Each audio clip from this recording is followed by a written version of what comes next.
नमस्कार, मेरा नाम है प्रशांत मिश्रा और आप देख रहे हैं एबी न्यूज़ इंडिया। चूंकि 2022 में विधानसभा चुनाव है और हम कानपुर की राजनीति को और कानपुर में योगी सरकार के या फिर चुनावों को लेकर लगातार मथ रहे हैं, और ऐसे में अभी हम आ पहुंचे हैं भारतीय जनता पार्टी के सांगठनिक ढांचा को मजबूत करने वाले और भारतीय जनता पार्टी के पुराने नेता अनूप अवस्थी के पास। अनूप अवस्थी के बारे में संक्षेप में बता दें, कभी बजरंग दल से जुड़े रहे, बजरंग दल पर जब बैन लगता है तो वो श्री राम सेना से जुड़ते हैं और मौजूदा दौर में वो बुंदेलखंड कानपुर के क्षेत्र के मीडिया प्रभारी हैं। अनूप जी, पहले तो आपका बहुत स्वागत है। नमस्कार।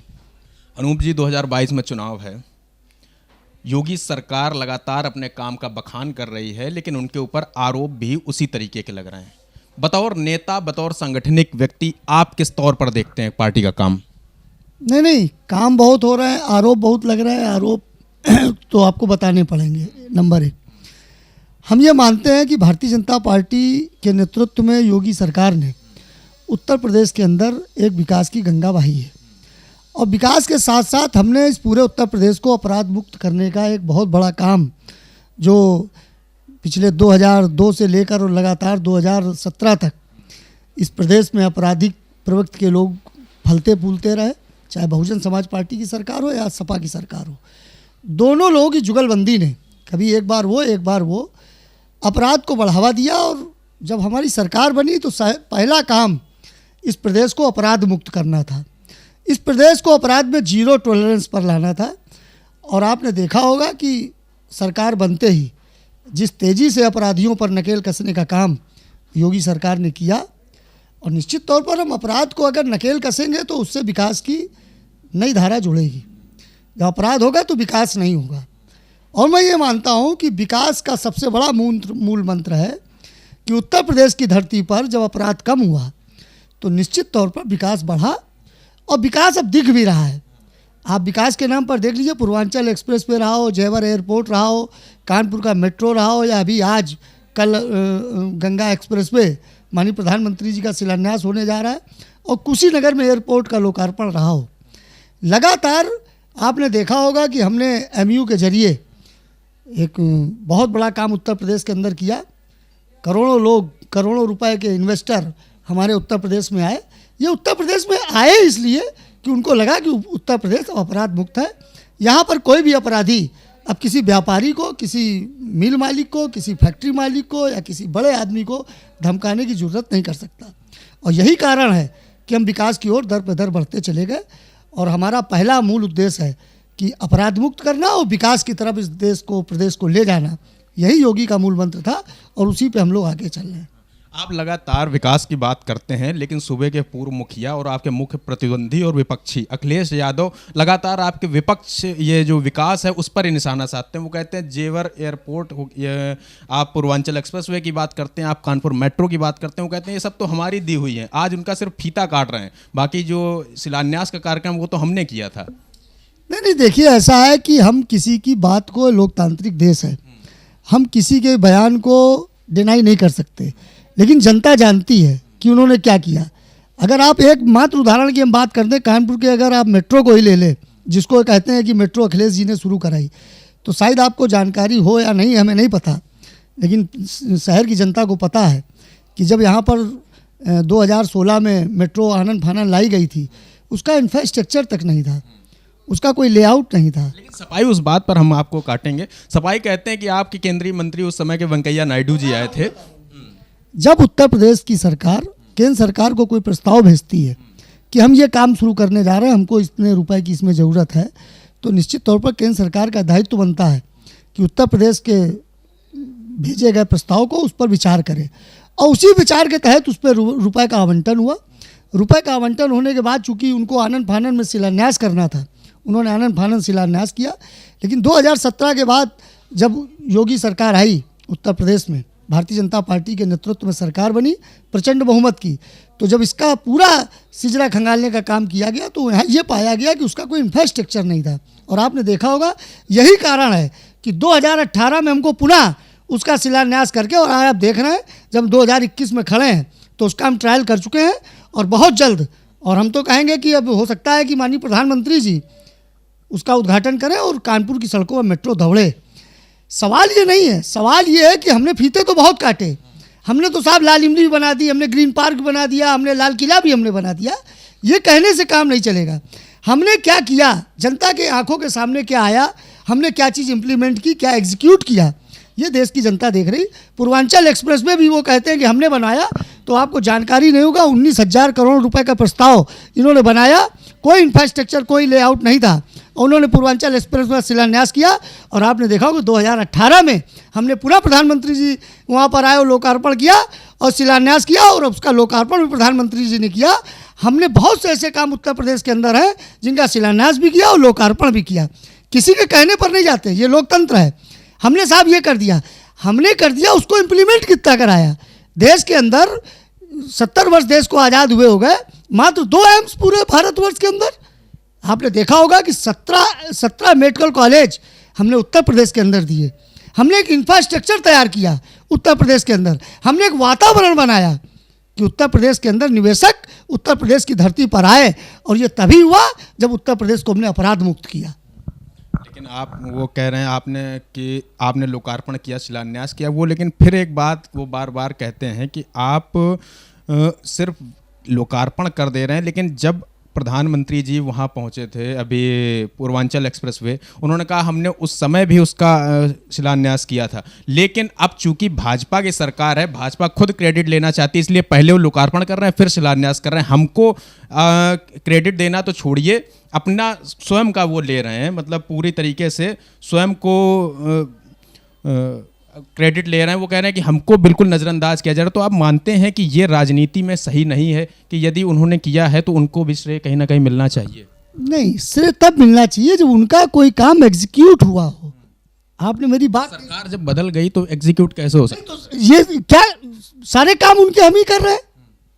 ये देश की जनता देख नहीं रही क्या? वो हर काम को अगर अपना बता रहे हैं तो उनके सारे कार्य को पूर्ण हम ही कर रहे हैं।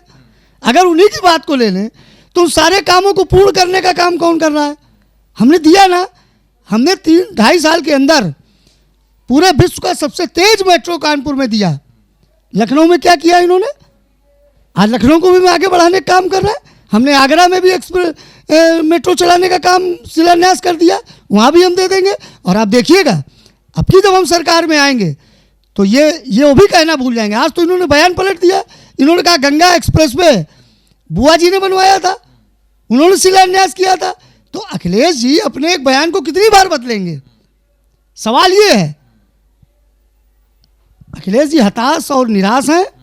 और आपने देखा होगा कि जिन चाचा को उन्होंने दुत्कार के पार्टी से निकाला था, आखिर उनके ही चरण छूने पहुंचना पड़ा। ये आपने जो हो रहा है ये देश की जनता और प्रदेश की जनता देख रही है। कहा यह जा रहा है कि अखिलेश यादव ने भारतीय जनता पार्टी की राजनीति को, उनके जो समीकरण थे उनको मात दे दी। उन्होंने चाचा के साथ में हाथ मिला लिया है। और कहा जाता था कि शिवपाल यादव को भारतीय जनता पार्टी का समर्थन अंदर खाने प्राप्त हो गया, इसी कारण आपने मायावती से छीनकर बंगला उनको दिया। लेकिन आज उन्होंने स्वयं फिर से एक बार चाचा के साथ में हाथ मिला लिया है। तो क्या ये भारतीय जनता पार्टी को पीठ पीछे एक बैकफुट में एक हार के तौर पर है कि नहीं है? देखिए, लोकतांत्रिक व्यवस्था है। अगर कोई जनप्रतिनिधि होगा तो उसको कोई ना कोई आवास या बंगला अलाट होगा। ये अलग बात है कि उनको जो बंगला अलाट हुआ वो पूर्व में मायावती जी का था। ये विषय कहाँ से आ गया? वो कल भी हमारे नहीं थे, आज भी हमारे नहीं है। लोग तो कहते हैं ओवैसी भी हमारा है, जबकि ओवैसी तो हमको घूम घूम के गाली दे रहा है, हम उसको दे रहे हैं। सवाल ये नहीं है, सवाल ये है कि आज क्या कारण है कि जिन शिवपाल सिंह को ये कहकर पार्टी से निकाला गया कि साहब ये अपराधियों को संरक्षण देते हैं, अखिलेश जी ने अपनी छवि को बड़ा साफ सुथरा बनाने का प्रयास किया था। आज क्या उनका गठजोड़ हो गया उन्हीं अपराधियों से? आज क्या उनको भय सताने लगा भारतीय जनता पार्टी से? आज क्या उनको भय सताने लगा योगी जी से? तो सवाल ये नहीं है। उत्तर प्रदेश की जनता एक एक चीज़ देख रही है। मैंने कहा उत्तर प्रदेश की 24 करोड़ जनता का ख्याल कैसे रखा जाता है, ये हमने 4.5 वर्षों में करके दिखाया है। चाहे कोरोना का काल रहा हो, आपने देखा होगा कि 2 साल से 2020 मार्च से हमने इस प्रदेश के 15 करोड़ लोगों को अन्न देने का काम शुरू किया, जो आज भी फ्री में जारी है। ये एक काम की बराबरी नहीं कर सकते। ये केवल जातिगत आधार पर ये जिस तरीके का काम कर रहे हैं, निश्चित तौर पर आप देखेंगे अभी 2022 का चुनाव सन्निकट है। हम अपराध और व्यवस्था, कानून व्यवस्था, अपराध और विकास को लेकर जनता के बीच जा रहे हैं। अभी हमारी जन विश्वास यात्राएं निकल रही हैं, अभी उसका जवाब जनता देगी किस तरीके से जन विश्वास यात्राओं में जनता का जुड़ाव होता है। हम इनका एक एक जवाब देंगे। ये किस मुंह से बात करेंगे? इनके पास तो बोलने का ढंग नहीं, इनके पास लोकतांत्रिक प्रक्रिया अपनाने का ढंग नहीं। ये तो अभी बोल दिए कि प्रधानमंत्री जी जो इतना बड़ा काशी में कॉरिडोर का लोकार्पण हुआ, उसमें अगर कोई नेता ये कह दे कि आखिरी समय वहाँ जाता है, शर्म आनी चाहिए अखिलेश जी को। और प्रदेश की जनता उनको इस बयान पर भी करारा जवाब देगी, आप देखिएगा आगे चल। अच्छा, आप विकास की बात करते हैं, लेकिन जब बात चुनाव की आती है तो भारतीय जनता पार्टी कहीं ना कहीं विकास को पीछे रख के और हिंदूवादी या हिंदुत्व के तरीके तरफ आगे बढ़ जाती है। अभी आप देखिए शहर भर में बोर्ड लगे हुए हैं कि फ़र्क साफ है। पहले राम मंदिर जो रामलला थे टेंट में है, अब मंदिर का विकास हो रहा है। इसके अलावा काशी कॉरिडोर का भव्य तरीके से शुभारंभ हुआ, अच्छी बात है। लेकिन जिस तरीके से उसको प्रचारित किया गया, कहीं ना कहीं चुनावी उससे जीत लेने के लिए उसको इस तरीके से प्रचारित किया जाए, तो आपको लगता है बतौर एक नेता कि इसको कहीं ना कहीं उत्तर प्रदेश के लिए ये सही नहीं है कि धर्म को आगे रख दिया जाता है और विकास की बातें या जातिगत चीज़ें आगे आ जाती हैं और ये सारी चीज़ें पीछे आ जाती हैं, जिसका जुड़ाव आम जनता से सीधे तौर पर है? मसलन रोजगार हो गया या फिर अन्य तरीके के कोई भी ऐसे काम जो जनता को सीधे तौर पर प्रभावित करते हैं, वो चीज़ें पीछे हो जाती हैं। देखिए, ऐसा है कि जहाँ तक आपने हिंदू मुस्लिम की बात की और मोड़ने की बात की, हिंदुत्व के एजेंडे की बात की, भाईजान अब्बाजान पर बात कर रहे हैं। पहली बात तो हम सनातन धर्म और सनातन संस्कृति से जुड़े लोग हैं। ये पूरा भारतवर्ष सनातन संस्कृति से जुड़ा हुआ है। यहाँ पर काशी विश्वनाथ भी बनेगा, राम मंदिर का निर्माण भी होगा। हम लोग धार्मिक लोग भी हैं, हमें आस्था है काशी पर, हमें आस्था है भगवान राम पर, और हमको आस्था है श्री कृष्ण पर। आज आपने देखा होगा कि भारतीय जनता पार्टी के कारण आज जो लोग मंदिर मंदिर घूम रहे हैं और वो कह रहे हैं कि हर हर बम बम का नारा लगाने की कोशिश कर रहे हैं और बता रहे हैं कि मथुरा में श्री कृष्ण हम आए थे और रामचंद्र जी हमारे पूर्वज थे, ये वही लोग हैं जो भी 2 साल पहले तक आपने देखा होगा कि तमाम ऐसी पार्टियों के बड़े नेता थे जो राम के अस्तित्व को ही नकारते थे। हम तो कहेंगे भारतीय जनता पार्टी की देन है, और भारतीय जनता पार्टी ने जिस तरीके से को आगे बढ़ाया, उसको आप हिंदू मुस्लिम करते हैं तो उसमें मेरा क्या दोष है? हम तो कहते हैं सबका साथ, सबका विकास और सबका विश्वास। और अब तो एक नारा और प्रधानमंत्री जी ने जोड़ दिया कि सबका प्रयास। तो आप अगर कहते हैं हिंदू मुस्लिम, हम तो नहीं कहते। अब्बाजान की बात किसने शुरू की थी? कौन गया था जिन्ना से मिलने? किसने जिन्ना के नाम के कसीदे पढ़े थे? तो ये समाजवादी लोग, ये परिवारवादी लोग हैं और ये नमाजवादी लोग हैं। इनके मुंह से राम और श्री कृष्ण की बात अच्छी नहीं लगती, ये उत्तर प्रदेश की जनता को पता है। और हम जो धार्मिक चीज़ों का लोकार्पण कर रहे हैं, ये मेरी संस्कृति है और हम उस संस्कृति को जुड़ेंगे, उस संस्कृति के साथ आगे बढ़ेंगे। अच्छा, ये सबका साथ और सबका विकास में कहीं मुस्लिम हैं कि नहीं है? क्योंकि जब भी क्या लगता है आपको? आपको क्या लगता है? नहीं, जब भी बयान ऐसे आते हैं तो आपको क्या लगता है? ये ध्रुवीकरण की बातें जब भी आपको क्या लगता है जब हम बोलते हैं सबका साथ सबका विकास, तो जो भी हम विकास के काम कर रहे हैं, क्या वो सबके साथ नहीं है? वो सबका विकास नहीं है? बयानों से नजर नहीं आता। उसमें लिखा है क्या? हम ये कहते हैं, अभी हम खाद्यान्न योजना चल रही है पूरे उत्तर प्रदेश के अंदर, क्या हम पूछ के दे रहे हैं क्या? जिसके राशन कार्ड है उसको मिल रहा है। जो लोकतांत्रिक प्रक्रिया के तहत इस देश का नागरिक है तो उसको वो सारी सुविधाएं मिल रही हैं जो सबको मिल रही हैं। तो यानी कि ये यानी कि अवस्थी जी, यानी ये चुनाव जीतने के लिए ध्रुवीकरण की बातें या भावनाएं भड़काने की बातें सिर्फ चुनाव जीतने के लिए होती हैं। जब सरकार बन जाती है तो सरकारें सबके लिए काम करती हैं। कौन भड़का रहा है? योगी जी के बयान हमेशा इसी तरीके के होते हैं। कोई बयान बताइए, योगी जी ने क्या बोला? ये बताइए, आप तो उसका जवाब दें। क्या बोला योगी जी? जब भी आप अगर जो भाईजान की बात करेंगे, अब्बा जान की बात करेंगे, तो निश्चित तौर पर एक धर्म के विशेष के प्रति अब्बा जान कौन सा लोकतांत्रिक शब्द है? कौन सा संवैधानिक शब्द नहीं है? अरे भाई, उनके यहाँ तो संस्कृति है अब्बा जान बोलने की। हमारे यहाँ पिताजी बोलने की संस्कृति है, हमारे यहाँ माता जी बोलने की संस्कृति है, उनके यहाँ अम्मी जी बोलने की संस्कृति है। तो हम तो नहीं कह रहे आप अपनी संस्कृति को छोड़ो, हम तो यह कह रहे हैं कि भाई अब्बा जान, तो इसमें बुरा शब्द क्या है? इसको परिभाषित इसको डिफाइन जिस ढंग से नेता कर रहे हैं वही ध्रुवीकरण कर रहे हैं, तो उसमें मेरा क्या दोष है? हम तो कह रहे हैं सबका साथ, सबका विकास, सबका विश्वास, और हम उस पर काम कर रहे हैं। इस उत्तर प्रदेश की सारी जनता हमारी है और हम उसके हैं। अच्छा, उत्तर प्रदेश से कितने सांसद और विधायक भारतीय जनता पार्टी के मुस्लिम हैं?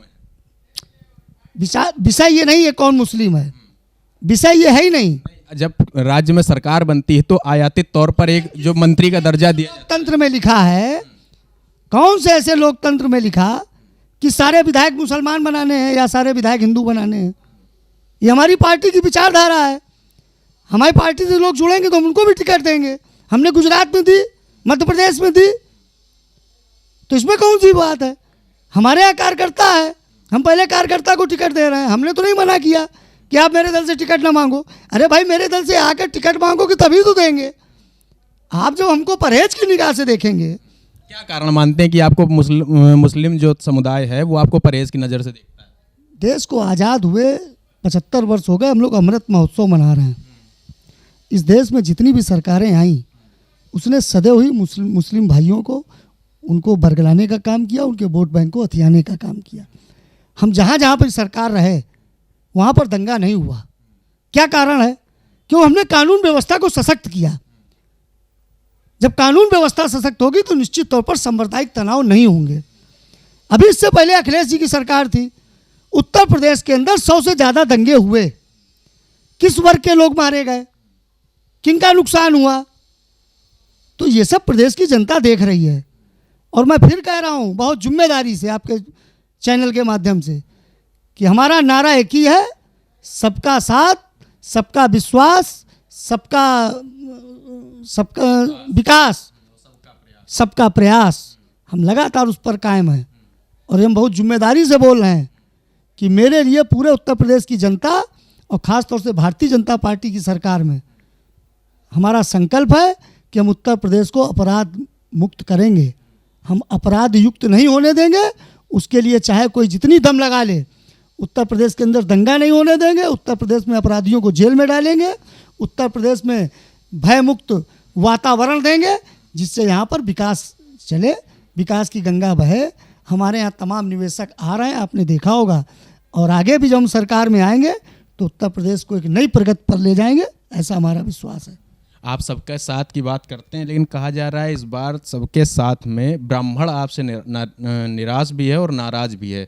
चाहे वो तमाम ऐसे कांड हुए, विपक्षी लगातार आरोप ये लगाते हैं कि ब्राह्मणों की हत्याएं हुई हैं और इसमें योगी राज को वो कोसते हुए कहते हैं कि ये एक मंतव्य के तहत किया गया है। आप ऐसा मानते हैं कि ब्राह्मण इस बार जो है वो भारतीय जनता पार्टी से छिटक जाएगा? किन ब्राह्मणों की हत्या हुई? तमाम ब्राह्मणों की। ब्राह्मण जो अपराधी थे, और हम ये मानते हैं कि अपराध की कोई जाति नहीं है। अपराध करने वाला ब्राह्मण हो, वैश्य हो, ठाकुर हो, मुस्लिम हो, एससी हो, बैकवर्ड हो, जो अपराध करेगा, मैं बहुत जिम्मेदारी से कह रहा हूँ कि उत्तर प्रदेश में योगी महाराज की सरकार रहते वो बख्शा नहीं जाएगा। किस आम ब्राह्मण की हत्या हो गई जो लोग चिल्ला रहे हैं? आज जो लोग ब्राह्मणों का गुणगान कर रहे हैं वो ब्राह्मण किस दलों में रहे हैं? उनका आपराधिक इतिहास क्या रहा है? किस तरीके से हमारे सिपाहियों को और जवानों को किस तरीके से मौत के घाट उतारा गया है? तो ये उत्तर प्रदेश में कभी चलता रहा होगा। उत्तर प्रदेश के अंदर पूज्य योगी आदित्यनाथ जी महाराज की सरकार में कोई अपराध को हम पनपने नहीं देंगे, वो किसी जाति धर्म विशेष का हो। और जो लोग ये बात कर रहे हैं वो बताएं कि किस आम ब्राह्मण की हत्या हो गई उत्तर प्रदेश के अंदर। और ब्राह्मण एक संस्कृति है, एक संस्कार है। और मैंने पहले ही कहा कि हम लोग संस्कृति और संस्कार वाले लोग हैं। तो जब संस्कृति और संस्कार वाले लोग हैं तो ब्राह्मण हमारे लिए पूजनीय भी है और सर्वोपरि भी है। मैं भी ब्राह्मण हूँ, हम तो भारतीय जनता पार्टी के समर्थक हैं। एक ब्राह्मण का बयान ले आइए जो भारतीय जनता पार्टी का विरोध करता हो। निश्चित तौर पर जो अपराध करेगा वो किसी भी जाति धर्म का हो, उसकी सजा जिस तरीके से मिल रही है वो जारी रहेगी। ब्राह्मण, भारतीय जनता पार्टी ब्राह्मणों को किस रूप में देखती है? सिर्फ एक जैसे उत्तर प्रदेश में एक जनसंख्या के लिहाज से देखती है, मानती है कि ब्राह्मण का समर्थन भारतीय जनता पार्टी को प्राप्त रहा है? भारतीय जनता पार्टी न ब्राह्मण, न वैश्य, न ठाकुर, न एससी, जब हम ये कहते हैं सबका साथ सबका विकास, तो उसमें सारी बातें खत्म हो जाती हैं। हम सर्वव्यापी सर्वस्पर्शी पार्टी हैं, हम सबको स्पर्श करना जानते हैं। अब हमारे यहाँ कोई ब्राह्मण बनिया वैश्य नहीं है, सब एक विचारधारा के लोग हैं और उन सब की एक विचारधारा है कि भारत मजबूत हो, और जब भारत मजबूत होगा तो निश्चित तौर पर सब लोग मजबूत होंगे, सबकी विचारधाराएं मजबूत होंगी। बसपा के राष्ट्रीय महासचिव सतीश चंद्र मिश्रा लगातार कानपुर दौरे पर आते रहते हैं और उन्होंने कहा कि खुशी दुबे नाम की एक जो विकास दुबे कांड हुआ था उसमें खुशी दुबे को जेल में रखा गया। उन्होंने कहा ये योगी सरकार के रवैये को दिखाता है और वो खास दिमाग के साथ में वो खुशी दुबे को जेल से बाहर नहीं कर रहे हैं, जबकि वो नाबालिग है और निर्दोष भी है। जो हमारे सिपाही शहीद हुए, जो सीओ शहीद हुए, उनके बच्चे बहुत अनाथ हैं, उनकी बात क्यों नहीं करते सतीश चंद्र मिश्रा? वो ब्राह्मण नहीं है क्या?